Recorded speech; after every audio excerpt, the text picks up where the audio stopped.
आए हैं।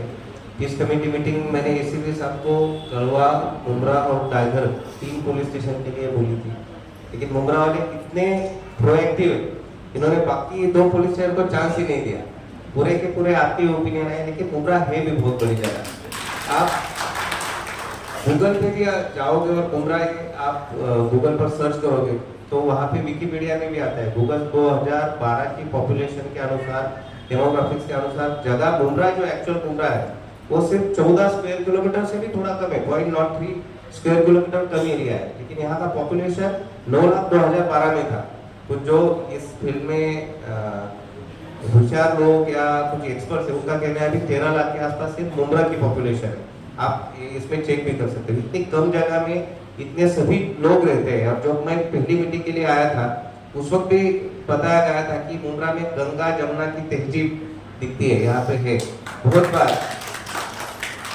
मुंब्रा बढ़ा भी 1993 के बाद में बढ़ा है, उसके कारण भी आपको मालूम है। इसलिए फिर ये जनरेट ही इतने अच्छे लगे, शुद्ध बीजापुटी फले रसाल गोमटी ऐसा बोलते, तो अच्छे से जो निर्माण होता है वो अच्छा होता है। जो शुरुआत हुई हमारी वो पीस के पर्पज से यहाँ पे लोग आए हैं, बहुत अच्छे से होता है। इतनी बड़ी जगह है, इतना बड़ा टाउन है, फिर भी बहुत शांति से होता है। जो मुहर्रम हमने यहाँ पे इतना बड़ा जुलूस हुआ, ईद ए मिलाद का जुलूस हुआ, रमजान हमने मनाया, गणपति फेस्टिवल हमने यहाँ पे मनाया, नवरात्रि हुए, हमारे पीछे छठ पूजा का ये हुआ, दिवाली के समय वो शाखा के रिलेटेड एक लॉ एंड ऑर्डर का इशू हुआ था। इतने सब इशू हुए, इतने सब त्योहार हुए, लेकिन इनके दौरान शांति मुंब्रा वासियों की तरफ से कुछ भी हमें तकलीफ कभी भी सामने नहीं आई। हर बार कोऑपरेशन के लिए हमें हर बार आपसे कोऑपरेशन मिलता है, तो हमारी भी जिम्मेदारी इससे और भी ज्यादा बढ़ती है कि आपको अच्छे से अच्छी सर्विस प्रोवाइड करना है। लेकिन यहाँ की पॉपुलेशन, यहाँ का इंफ्रास्ट्रक्चर, ये अगर हम कैलकुलेट करेंगे, ये अगर प्रोपोर्शन में देखेंगे तो उसमें दिक्कत आ जाती है। जब हम रिक्शा यूनियन की मीटिंग लेते हैं तो मीटिंग के दौरान ये बताया जाता है कि सर ये हॉकर्स की प्रॉब्लम है। हॉकर्स वालों की मीटिंग ली जाएगी तो वो बोलते हैं सर रिक्शा वालों की और इलीगल पार्किंग इसकी प्रॉब्लम है। लेकिन ये तो अभी इमीडिएट तो कुछ बटन दबाया और लाइट लग गई, इतना फास्ट तो कुछ होने वाला नहीं है। तो फिर जो है उसमें हमें एडजस्ट करा के लेना है कि एक फैमिली में छोटा घर है, फिर भी उसमें अगर 6 लोगों को रहना है, 7 लोगों को रहना है, तो थोड़ा समझदारी से रहना होता है। वैसे ही मुंब्रा में हमें करना है। मीटिंग तो हमने मेन हमारा था नारकोटिक के लिए हमने बुलाया था कि जो नारकोटिक के हमने केसेस भी बढ़ाए, अभी 20-25 केसेस डेली हो रहे हैं। आज तो जज साहब ने इनको बुला के लिया था सीनियर के मुंब्रा को कि सबसे ज्यादा केसेस नारकोटिक के यानी ड्रग्स के यहाँ पे मुंब्रा में हो रहे हैं। इतने ज्यादा केसेस हो रहे हैं कि कोर्ट के ऊपर भी लोड है।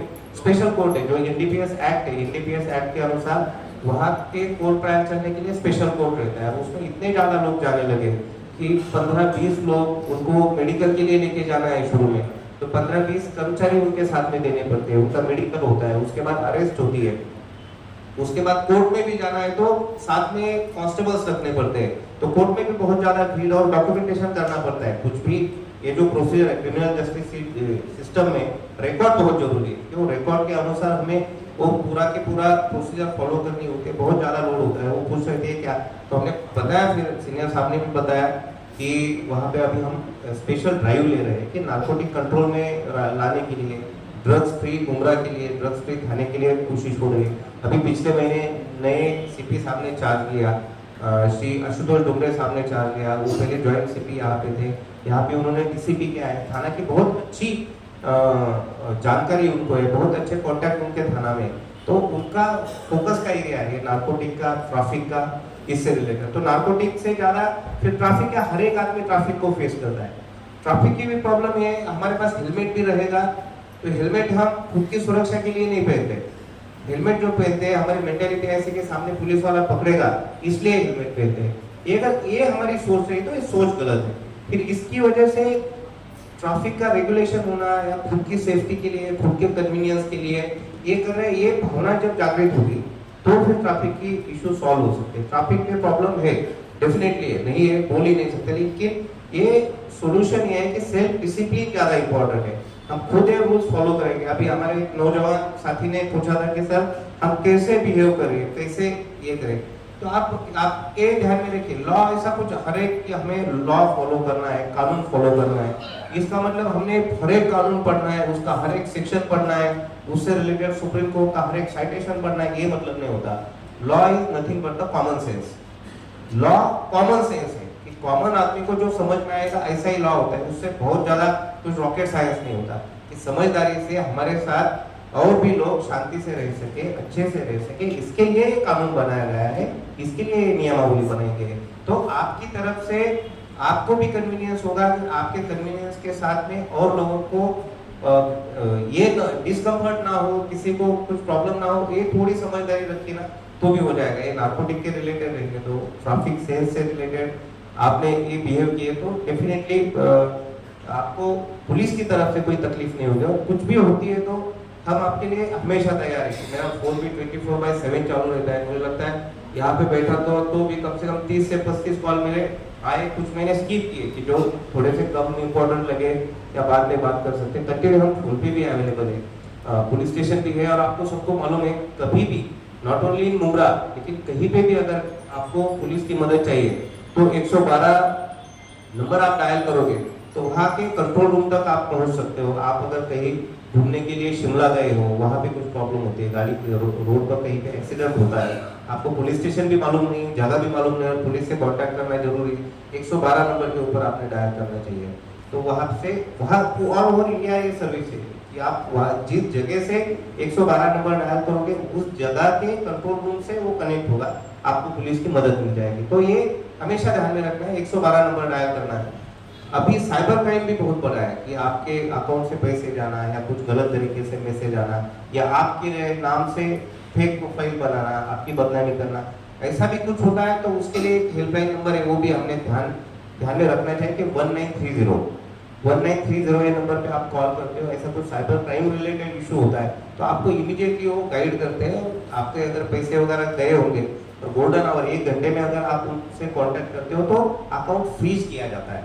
ये जानकारी शांतता कमेटी के सदस्य और कॉमन सिटीजन, इसमें थोड़ा सा फर्क है कि हम आपको ये एक्सपेक्ट करते हैं, हर एक आदमी को मालूम नहीं, लेकिन मेरे हर एक शांतता कमेटी के सदस्य को ये मालूम होना चाहिए कि इमीडिएट पुलिस हेल्प के लिए कोई कॉल करता है, यहाँ पे बहुत झगड़े चल रहे हैं या कोई मुझे मारने आ रहा है, मैं क्या करूँ, मैं किस जगह पे हूँ, ये भी मालूम नहीं, तो आपने बोलना चाहिए 112 को अर्जेंट कॉल करो, तुम्हारी लोकेशन भी कंट्रोल रूम में जाएगी और आपको अच्छे से मदद मिल सकती है।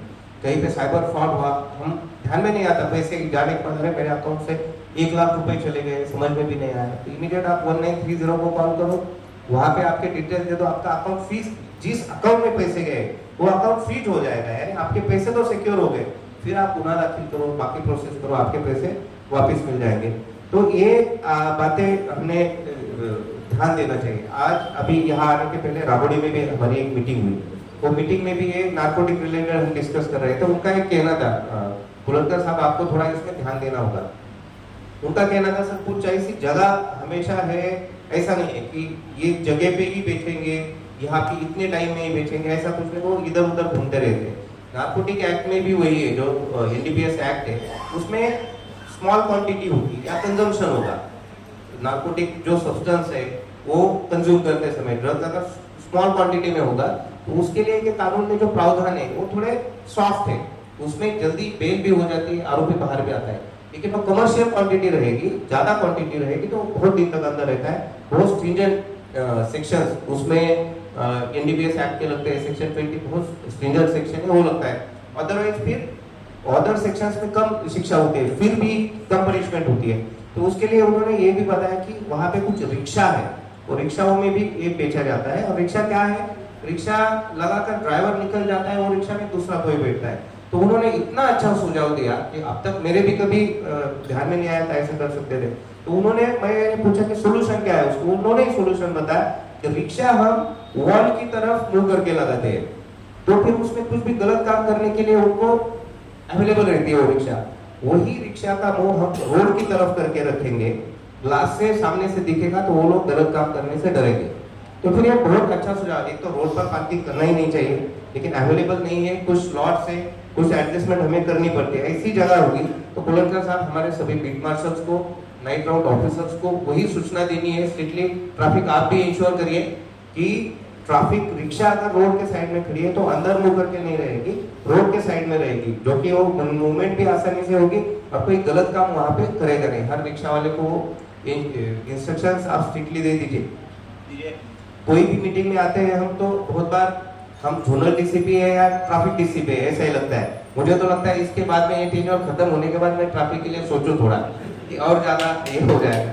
तो फिर भी ट्रैफिक हमें सबने एक साथ मिलकर करना है। अकेला ट्रैफिक पीआई कुछ नहीं कर सकता, अकेला पुलिस स्टेशन का सीनियर पीआई कुछ नहीं कर सकता, अकेली म्युनिसिपल कॉर्पोरेशन कुछ नहीं कर सकते, अकेले रोड बनाने वाले पीडब्ल्यूडी हो, कॉर्पोरेशन हो, एमएसआरटीसी हो, ये कुछ नहीं कर सकते, सिर्फ नागरिक भी कुछ नहीं कर सकते, सिर्फ प्रेस रिपोर्टर्स न्यूज देके पूरा के पूरा होगा ऐसा नहीं। हम सब ये जब टीम वर्क है, ये हमारी जिम्मेदारी है, ये जब भावना हमें आएगी तो फिर ये प्रॉब्लम सॉल्व हो सकती है और ये प्रॉब्लम सॉल्व भी होगी। तो हमने सिर्फ वो पॉजिटिव थिंकिंग रखनी है और थोड़ा समझदारी से, थोड़ा कॉमन सेंस इस्तेमाल करके ये इशू हमें सॉल्व करने हैं। बाकी अभी ये भी बताया गया 22 तारीख को श्री राम टेम्पल का कॉन्सेक्रेशन सेरेमनी है, honourable prime minister of India के हाथ से फिर वो प्रोग्राम होने वाला है। इसके दौरान भी हमें तो मुमरा में डेफिनेटली है कि यहाँ पे ऑलरेडी जो हम बोलते हैं गंगा जमुना की तहजीब, वो तो है शांतिपूर्ण सभी के होगा। फिर भी कुछ कोई तकलीफ होती है, किसी को इनसिक्योर लगता है, किसी को कुछ प्रॉब्लम लगती है, कोई प्रॉब्लम कर सकता है ऐसा लगा तो पुलिस स्टेशन में इन्फॉर्म करिए। मुमरा में कुछ नहीं होगा, इसके बारे में मैं कॉन्फिडेंट हूँ। लेकिन बाहर से कोई आता है या सोशल मीडिया पे कोई गलत या रूमर्स कोई फैलाता है तो उसे हमें रोकना थोड़ा सा कठिन है। तो ऐसा भी कुछ होता है तो हम 112 नंबर पे भी अवेलेबल है, पुलिस स्टेशन पे भी अवेलेबल है, सीनियर पीआई का नंबर, ऑफिसर्स का नंबर, एसीपी साहब का नंबर, मेरा नंबर आप सबके लिए 24/7 शुरू है।